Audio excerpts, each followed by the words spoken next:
என் பாதையெல்லாம் அந்தகாரம் சூழ்ந்தாலும் வாழ்க்கை முடிந்தது, மறுவாழ்வு இல்லை என்றாலும்.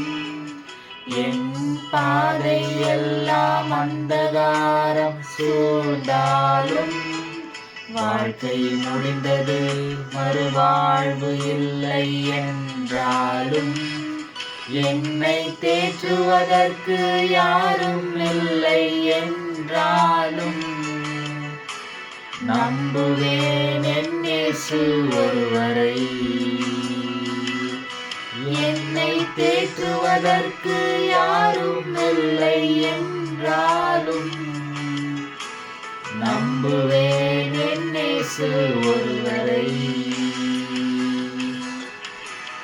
நம்புவேன் என் இயேசு ஒருவரை. நான் நம்புவேன் என் இயேசு ஒருவரை. நம்புவேன் என் இயேசு ஒருவரை. நான் நம்புவேன் என் இயேசு ஒருவரை. இன்றைய நாளில் வாசிக்க வேண்டிய வேத பகுதி அது யோபு 1ஆம் அதிகாரம் வசனங்கள் 21, 22. நிர்வாணியாய் என் தாயின் கர்ப்பத்தில் இருந்து வந்தேன், நிர்வாணியாய் அவ்விடத்துக்கு திரும்புவேன். கர்த்தர் கொடுத்தார், கர்த்தர் எடுத்தார், கர்த்தருடைய நாமத்துக்கு ஸ்தோத்திரம் என்றார். இவை எல்லாவற்றிலும் யோபு பாவம் செய்யவும் இல்லை, தேவனை பற்றி குறை சொல்லவும் இல்லை என்றார் என்பவைகளே. ஆமென். கர்த்தருடைய பரிசுத்த நாமத்துக்கு ஸ்தோத்திரம். இந்த நாளின் தலைப்பு பாடுபடும் பற்றாளர் யோபு.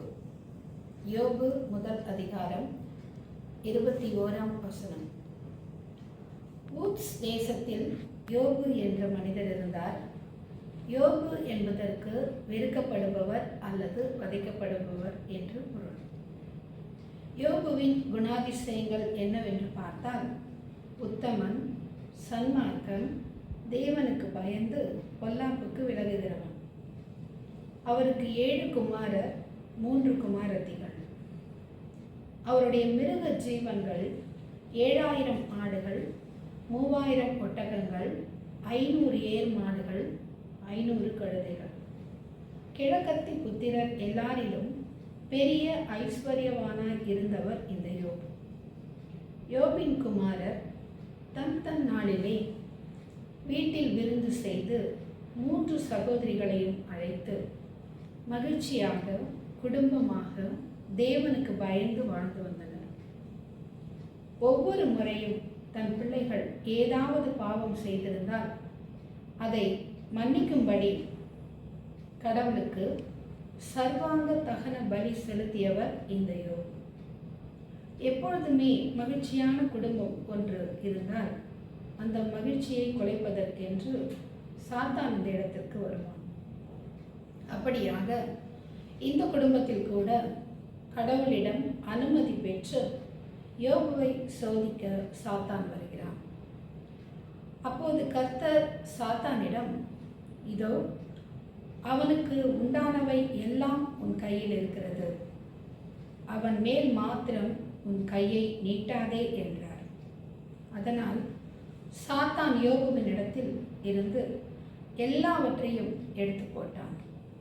ஒரே நாளில் யோபு தனக்கு உண்டான எல்லாவற்றையும் இழந்துவிட்டார். அவருடைய செல்வங்கள், மிருக ஜீவன்கள் எல்லாம் போனாலும் தன் பிள்ளைகள் இறந்த செய்தியை அவரால் தாங்க முடியவில்லை. தன் சார்பையை கிழித்து தரையில் விழுந்து யோபு சொன்ன வாசகம்தான் இது. நிர்வாணியாய் என் தாயின் கற்பத்திலிருந்து வந்தேன், நிர்வாணியாய் அவ்விடத்துக்கு திரும்புவேன். கர்த்தர் கொடுத்தார், கர்த்தர் எடுத்தார், கர்த்தருடைய நாமத்துக்கு ஸ்தோத்திரம் என்றார்.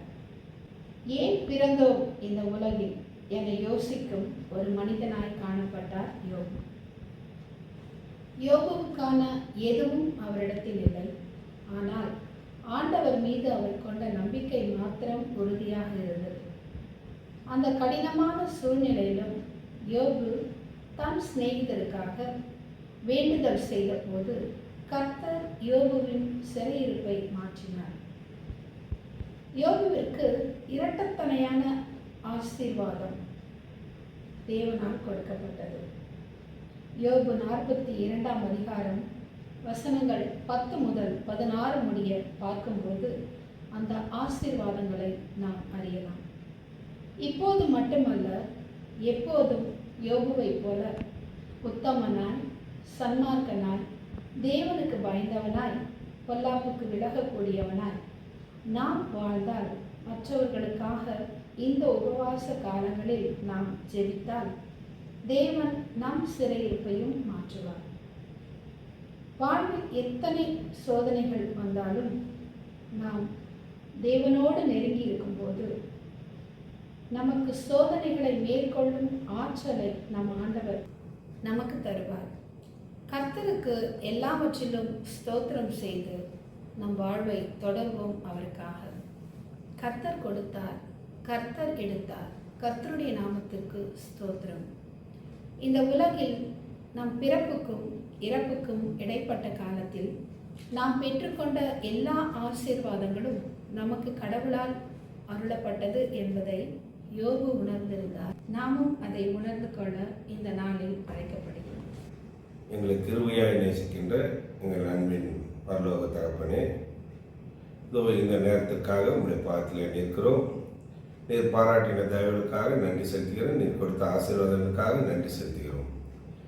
இன்றைய நாளிலும் கர்த்தாவே, நாங்கள் கேட்ட உங்களுடைய வேத வசனங்களுக்காக நன்றி செலுத்துகிறோம்.